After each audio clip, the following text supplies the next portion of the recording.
மனிதன் வந்து இன்னொரு மனிதனை துன்புறுத்தணும் அப்படின்னா அவர் வந்து போதை பழக்கம் உள்ளவராக இருந்தால் மட்டும்தான் அப்படி.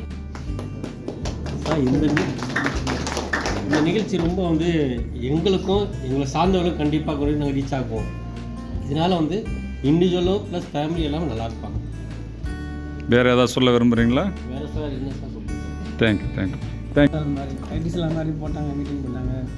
இந்த மாதிரி காஜாமலை ஃபுல்லாக தெரியும் சார் நமக்கெல்லாம் சொல்கிறாங்க. நாளைக்கு திருப்பி சொல்கிறாங்க. மாதிரி பக்கத்தில் சித்தப்பா மக்கள்லாம் குடிச்சிட்டு தான் தான் இருக்காங்க சொல்கிறாங்க. மாதிரி சரி, அதுக்கு போகலான்னு சொல்லி நாங்கள் செக்யூரிட்டிகிட்ட பேசிக்கிட்டே இருந்தோம். நாங்கள் போகணும்ட்டு. ஆனால் இங்கே வந்ததுக்கப்புறம் தான் தெரிஞ்சது, இவ்வளோ விஷயம் தெரிஞ்சுக்கிட்டோம். இது மூலமாக மற்றவங்களுக்கு பயன்படுற மாதிரி நாங்கள் சொல்லலாம். ஒரு அவேர்னஸ் கிடச்சிருக்கு. நல்ல ஒரு ஃபீட்பேக். தேங்க்யூ.